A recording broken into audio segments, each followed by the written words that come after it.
Hi, and welcome to another episode of General Nerdery. Today I'm going to show you how to rip a DVD. That means taking a DVD disc that you can play in a DVD player and making a video file that you can play on your computer. So let's take it for a spin. We're going to be using another free and open source program today. This time it's Handbrake.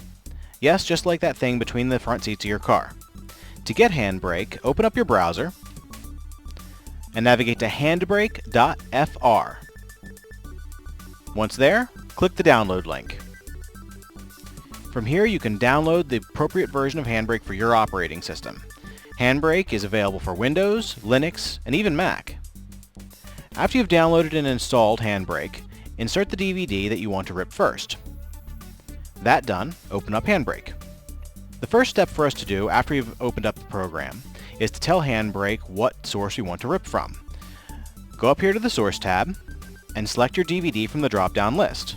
Now before we go any further, let me just state flat out, Handbrake will not break copy protection. This means that you can't use Handbrake, at least not all on its own, to copy video DVDs that you've purchased. You can thank the MPAA and the Digital Millennium Copyright Act for saying that you don't actually own the DVDs that you've purchased. This isn't to say that there aren't ways to do that, but I'm not getting into that. Moving on. When we do this, Handbrake is going to scan the DVD and determine how many video tracks it has on it and their length. Now in this case, this is a very short disc that I made just for sample purposes. It only has 3 very short tracks on it. Now you'll notice that Handbrake automatically selected the longest track. As frequently, if you're only going to rip one track off of a disc, you would want to select the longest one. However, you can pick any track that you want. We're going to start with the first track. Just like with FreeMake Video Converter, which I covered in a previous tutorial, Handbrake has presets for specific kinds of video output. For example, if we knew we wanted to make a video for an Android phone, we could simply select the Android preset, and it would create a compatible file for an Android device. We're going to get a little bit more advanced than that, but not too much. Our goal is to create as high a quality video file as we can, preferably indistinguishable in quality from the original disc, without wasting hard drive space unnecessarily. The first thing we're going to do with our first project here is select High Profile from the presets. This will give us a starting point. Next, come over to Cropping and select Custom. If these settings are not already all zeroed out, zero them out now. Now move over to the Anamorphic setting and select Strict. After that's done, click the Video Filters tab. Under Detelecine, select Default. Decomb should already be set to default. Deinterlace off, denoise off, deblock off. Now click the Video tab. Make sure that constant quality is set and drag the slider down to 14. Move on to Audio. Now from the Audio tab, we determine which audio track or tracks from the original disc we want to copy onto our new output video file. Now in this case, this being a sample DVD that I created, there is only one audio track for each video file. But let's say, for example, that I had an English track and a French track. They would both show up here and I could select which one I wanted in my output video. The other decision I have to make is, do I want to convert the audio into a slightly more compatible format at a slight loss of quality, or copy the original audio exactly as it was onto the new video file? Personally, I like to copy the original audio exactly as it is. That's your call. You can give that a shot, and if you have trouble playing the video back on the device that you're trying to use, then you can go back and change it. So in this case, I'm going to delete the converted audio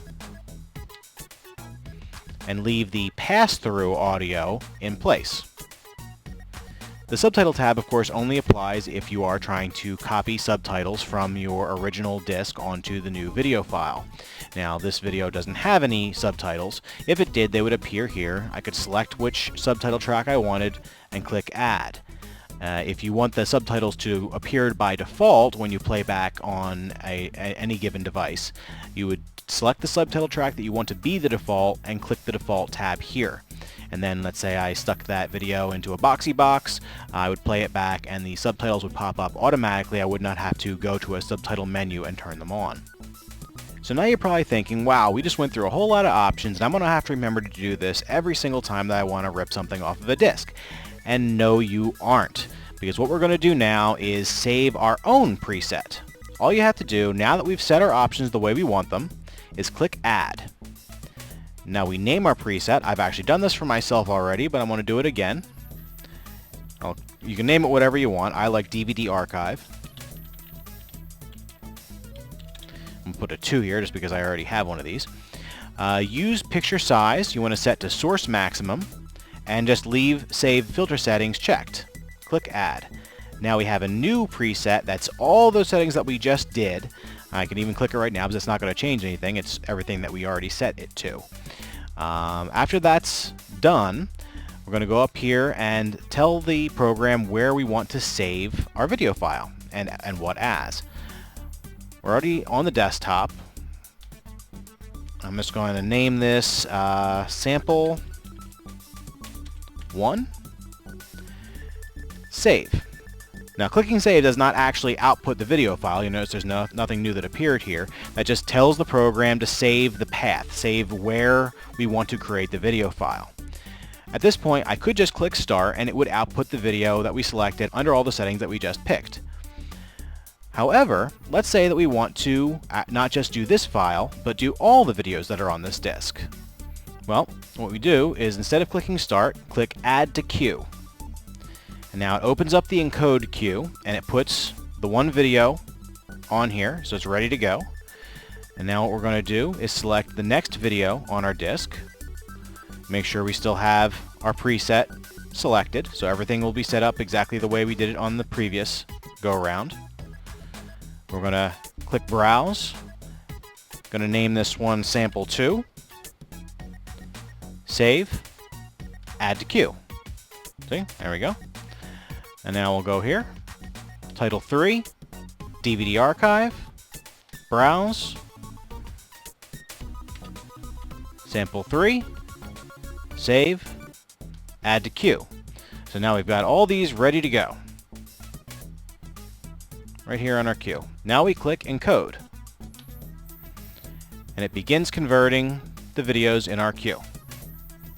Conversion times can vary wildly depending on the length of the videos, what kind of content it is, your quality settings, and also the speed of your computer, of course.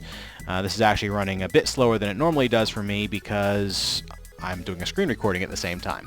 I'm just going to skip ahead to the end. Okay, so we're all done. It says job status completed, completed, completed. Here's the videos that we just created. I can close Handbrake now. If I go up here, I can click one of these and open it up.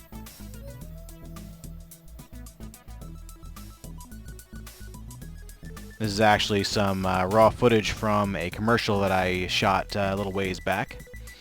But as you can see, this is playing off of the computer, not off of the DVD. The quality's quite good. And that's it. That's how to rip a DVD with Handbrake. I hope you enjoyed this tutorial, and I hope you find it useful. Please remember to rate, review, and subscribe.